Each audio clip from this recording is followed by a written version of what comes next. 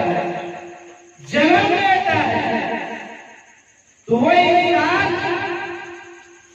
किसी भी एतबार से गैर मजहबी नहीं होता है। उनके ज़हन में, उनके दिमाग में कोई भी मजहबी तसव्वुर नहीं होता है, बल्कि जब इंसान अक्ल और शऊर वाला होता है, जब वो बुलूगत के उम्र को पहुंचता है और उसके दिल में दुनिया और तरह तरह की चीजों के ख्यालात जब पैदा होते हैं, तो इंसान अपने दिल के एतबार से, अपने ज़हन में सोचते हुए, अपने दिमाग में बात लाते हुए वो किसी एक मजहब की रहनुमाई करता है, वो किसी एक मजहब को मानने वाला हो जाता है। वो इंसान जब आलम अल्लाह में, तो अल्लाह ताला ने उससे फरमाया, क्या मैं तुम्हारा रब नहीं हूँ? तो सारे के सारों ने यही कहा, भला क्यों नहीं, आप ही हमारे रब हैं। जब सारे इंसानों ने उस दुनिया में गवाही दे दी कि आप ही हमारे रब हैं, फिर यहाँ आकर तरह तरह के दिगर मसाइल और दूसरे धर्म को फॉलो करने वाले ने साथ बना दिया। कुरान के लिए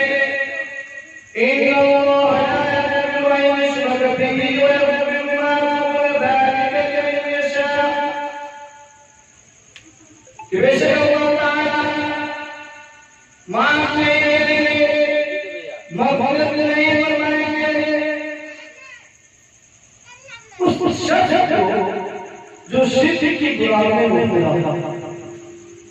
और बातें अल्लाह ताला हर उस शख्स को माफ फरमा देगा जो शिर्क की बुराई के अलावा जितनी भी बुराई हो, चाहे वो इंसान दारू हो,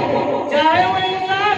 जुआखोर हो, चाहे वो इंसान दूसरों को सताने वाला हो, चाहे वो इंसान ज़िनाकार हो, चाहे वो इंसान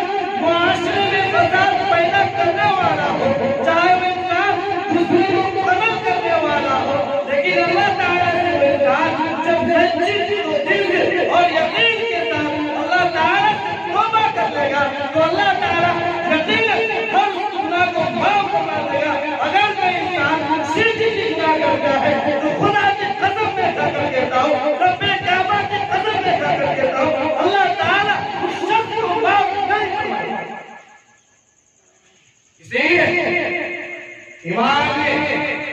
जो इस्लाम लाने की बुनियाद उसमें सबसे पहले कि धीरे-धीरे मानना और जुबान से प्यार करना। अगर कोई शख्स धीरे-धीरे मानता हो कि मैं मुसलमान हूं लेकिन वो जुबान से प्यार नहीं करे वो काफिर। क्योंकि इस्लाम में जो कहा गया आमनु बिल्लाह व मलाइकतिही व कुतुबिही व रुसुलिही वल यौमिल आखिर वल कदरि खैरिही व शर्रिही इलल्लाहि तआला व इबादत। क्या अगर कोई एक सबूत करे कि इस मुल्क में वज़ीर आज़म के रहते और चीफ मिनिस्टर के और आप जिस मुल्क में हो अगर प्रधानमंत्री की बात को माने और उसके बाद जो वज़ीर आया या गृह मंत्री है उसके बाद को न माने और जो कानून में लिखा गया है वो कानून वो बिल पास हो गई है और वो बिल को फॉलो न करें तो आप कानूनी कार्रवाई की जाती है। ठीक इसी तरह से आप अगर और उसके फरिश्ते पर ईमान नहीं लाते हैं और किताब को मानते हैं लेकिन रसूल पर ईमान नहीं लाते हैं या रसूल को मानते हैं और किताब पर ईमान नहीं लाते हैं या सब चीजों को मानते हैं लेकिन सिर्फ एक चीज लिखा गया उसमें इंसान को हर अच्छी बुरी तकदीर पर भी ईमान रखना होगा और क़यामत के दिन मरने के बाद भी ईमान रखना होगा। अगर कोई शख्स हर चीज की बात को मानता हो बुरी बात मानता हो लेकिन एक बात ना मानता हो वो कहता हो कि लोग जब मर जाते हैं और मरने पर कभी सीधा नहीं होगा। खुदा की कसम से कई बार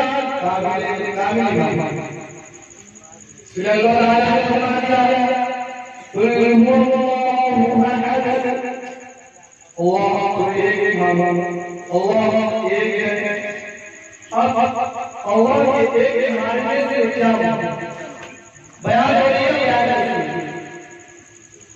अल्लाह को एक मायने से मतलब कोई और उसके साथ किसी और के लिए एक खुद अपना इस्लाम ने कहा कि चर्चा का मतलब है इसका यह मतलब नहीं कि वो हर हुक्म की में बाप की ताकत हो जाए, वो हर हुक्म में बाप की बराबर हो। अगर आप अपने वाले और दूसरे आपके मर्तबा है लेकिन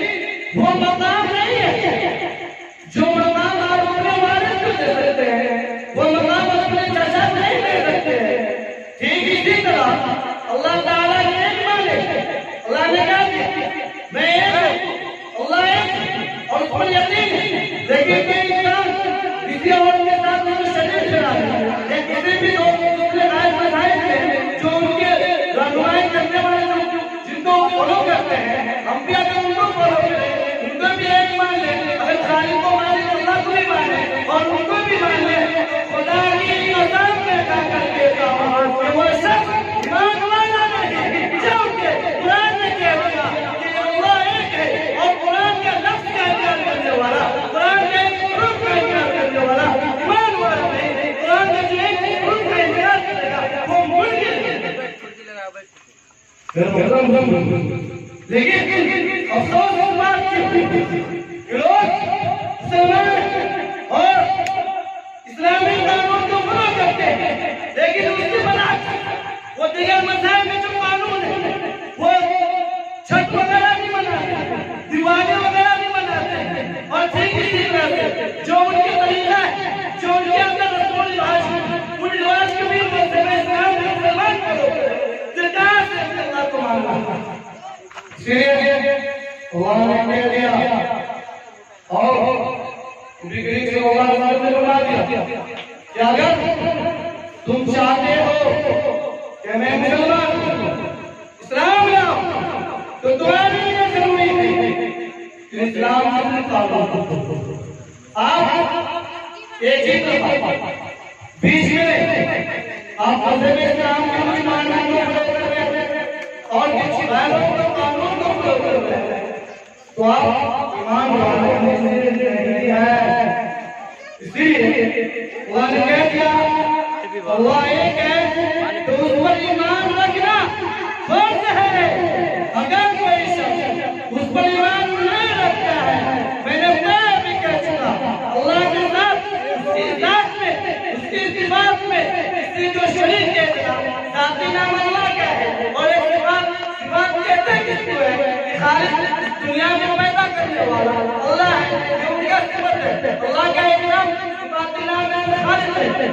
बनाने वाला पैदा करने वाला। अगर वो कोई शख्स किसी और को पैदा करने वाला मान ले किसी और को मुश्किल कुशा मान ले आदत रवा मान ले या फिर वो क्या करते हैं वो कहते मज़ारों पर जाते हैं औलाद मांगे मैं जरा सा कहता हूँ कि उसका ईमान कामिला ईमान नहीं क्योंकि वो इंसान के दिल में ये ईमान नहीं था कि उसने अल्लाह अगर आपके पास ईमान कामिल यकीनी पुख्ता है तो आपके दिल में ये गवारा हरगिज़ नहीं मिलेगा कि आप अपने अल्लाह को छोड़ो किसी बेजान जो जिसके पास कि जो वो कब्र में चले जाते जब वो उसके अंदर चले जाते तो उसकी कब्र कुछ दिनों के बाद फट जाती है धस जाती है। उसके बाद इतनी सलाहियत होती जो अपने घर को मिट्टी वाले घर को दुरुस्त कर सके तो भला उसके पास ये कैसी सलाहियत हो सकती है कि वो आपको औलाद दे दे वो आपको घर बार दे दे वो आपको मालदार बना दे। भाई इसलिए जरूरत इस बात की है कि आप और हम अपना ईमान इतना पुख्ता करें कि अगर हमारे सामने आप भी रख दी जाए और कह दिया जाए कि तुम अल्लाह के नाम पर अगर तुम मुसलमान हो तो तुम अल्लाह के नाम पर किसान को पार कर दो तो हमारा ईमान इतना मजबूत होना चाहिए कि अगर हम बिस्मिल्लाह कहें तो आज उस पार हमारा दिल ये हिम्मत करके हमारे अंदर जज्बा पैदा हो जरूर और ये आए किसी भी चीज जानने उसके अंदर जाना मैंने शिरक करना गलत है। आप कैसे पता करेंगे कि शिरक करना गलत है उसके लिए दवा एक ही है दवा एक ही वो ऑप्शन ये है कि आपको करना होगा तभी जाकर आप अल्लाह को मानने वाले होते हैं तभी जाकर आप मज़ारों को या जगत के आप मानते हैं उससे भेद कर सकते हैं। इसलिए आप दीने इल्म हासिल करें। अगर कोई शख्स के दिल में ये बात अगर किसी शख्स के दिल में ये बात कि मेरी उम्र 40 साल हो चुकी है मेरी उम्र 60 साल हो चुकी है मेरी उम्र 35 साल हो चुकी है मैं शादी कर चुका हूँ मैं बाल बच्चे वाला हूँ तो वो काम हुआ करते हैं कि जब मज़हब इस्लाम इस दुनिया में आया और मज़हब इस्लाम के जो मर्दों में सबसे पहले मानने वाले हज़रत अबू बकर सिद्दीक़ रज़ियल्लाहु अन्हु उनकी उम्र 40 साल या उससे कुछ कम थी। उन्होंने कुरान करीम में सीखा तो आपके पास कल क़यामत के दिन खुदा ताला पूछेगा तुमने कुरान को क्यों नहीं सीखा तुमने तीनों उलूम क्यों नहीं सीखा। अगर आप खुदा की कसम ये हुक्म पेश कीजिएगा कि मेरे पास बाल बच्चे थे मेरे पास टाइम नहीं था तो आपको मिसालें मिलती रहेगी। आप तारीख़ इस्लाम का मुताला कीजिए इस्लामी जब से मजहब इस्लाम इस दुनिया में आया तो जितने भी इसमें से 99% जो लोग मुसलमान हुए थे वो नौजवान और 45 से 40 हो गए। इसलिए अपने इस उम्र को बहाना मत बनाए। बोला खुदा की कसम लेकर कहता हूँ बहुत बुरी क्योंकि अगर हमें अपना मजहब का तरीका मालूम, अपने मजहब के कानून मालूम, अपने मजहब पर किस तरह चलने का रास्ता है वो रास्ता मालूम नहीं तो खुदा की कसम लेकर कहता हूँ कि जिस तरह हुकूमतें अभी हिंदुस्तान में जो मुसलमानों के ऊपर तरह तरह के जो कानून लाते हैं, तरह तरह के जो ये हुक्म लगाते हैं, वो सब की बुनियाद है कि हमें मजहब इस्लाम जो रूह है, जो तरीका है, उस तरीका को नहीं चला तो भला बताइए कि अगर आपके पास यहाँ से लालापट्टी जाने का रास्ता मालूम नहीं, अगर कोई रास्ता में कोई इंसान जो बदमाश किस्म का आदमी मिल जाए तो क्या आपको वो रास्ता सही बताएगा? नहीं बताएगा। इसलिए सब लोग को मालूम है कि आप धीरे और अपने बच्चों को धीरे सिखाए। मैं जब भी अपने गाँव में बयान करता हूँ, जब भी मुझे मौका मिलता है मैं खुदा की कसम खाकर कहता हूँ कि मैं आज भी आपके सिर्फ इसी बात पर तस्करा करता हूँ क्या इन नौजवान बच्चों को आपके जो घर में छोटे बच्चे हैं, जो कुछ बड़े हैं, जो पढ़ सकते हैं, जिनका पढ़ा सकते हैं, उनको पढ़ाए। खुदा की कसम खाकर कहता हूँ कि आज जो हमारे भाषा में ये जो हाथ लेते हैं कि माँ बाप को सुनकर सुझा देते हैं, ये सबसे बड़ी गरीबी माँ बाप की क्योंकि सबसे पहला जो है वो देने आए, देने वाला होता है। क्यों इस वजह से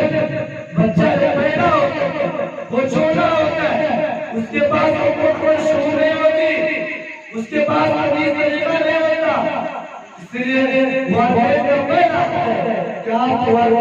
अपने औलाद का अगर आप अपने औलाद का हक पूरा कर देते हैं, अगर औलाद आपके हक पूरा नहीं करता तो खुदा की कसम लेकर कहता हूँ आपके दिल में ये गम नहीं होगी कि मैंने इसको नहीं तालीम दिया, बल्कि आप अल्लाह से मांगिएगा, अल्लाह इसको हिदायत देते। इसलिए इस बात है कि आप दीनी इल्म हासिल करें और बच्चों को भी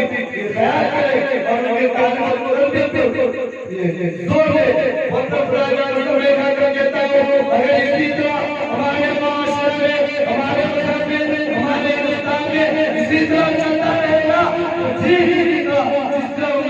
और वर्मा और दिगर हमारे होता रहे जहाँ पे लोग कुरान करीम पढ़ने के लिए रहते हैं और कुरान करीम लोग घरों में छुप कर पढ़ते हैं सिर्फ इस वजह से जब उनके पास उन्हें दी जाती उन्हें नहीं दी थी उन्होंने उसकी कीमत नहीं की। इसलिए उन्हें कदर करना चाहिए। नबी सल्लल्लाहु अलैहि वसल्लम ने फरमा दिया अगर फिर भी और ये दुआ है उसने भी उसकी मदद की कि दीन में आया होना हर मुसलमान मर्द पसंद है और क्या मतलब को नमाज पढ़ते हैं, जिस तरह रोजा पढ़ते हैं, जिस तरह ज़कात पढ़ते हैं, ठीक उसी तरह से इल्म दीन या अहकाम करना जनाब उसके वो नहीं बना सकते, उसके आप भले आदमी नहीं बना सकते तो कम से कम आप पर होती है, आप पर फर्ज है कि आप अपने बच्चों को इतनी तालीम जरूर दें कि आप हर बच्चा अगर वो आगे चलकर दुनिया के किसी भी मकाम में जाता है, दुनिया के किसी भी कोशे में जाता है तो अपने कानून वो अपने मजहब को छोड़ सके, अपने मजहब के नाम पर चल सके। मैं ये नहीं कहता या कोई भी उलमा या कोई भी बुनियादी इल्म या कोई भी फाज़िल नहीं कहता आप अपने बच्चों को दीनी उलूम के सिर्फ दीनी उलूम के दुनियावी उलूम नहीं दीजिए, बल्कि आप यही कहूँगा कि आप अपने बच्चों को एक अच्छे डॉक्टर, एक अच्छे बागवान इंजीनियर, एक अच्छे बागवान प्रोफेसर, एक अच्छे बागवान टीचर बनाइए। इसलिए माशरे में इसकी जरूरत है, जहाँ माशरे में डॉक्टर इंजीनियर की जरूरत है वहीं माशरे में अच्छे हो जाए की जरूरत है। सभी हाथ हम अपने बच्चों को विद्या सिखाएं और हासिल करने की फिक्र करें और अल्लाह को एक माने और उसके साथ किसी को शरीक न ठहराए। मैं बस बाकी चल बातों और अपनी तस्दीक को खत्म करता हूँ। वाह वाह वाह वाह अल्हम्दुलिल्लाह।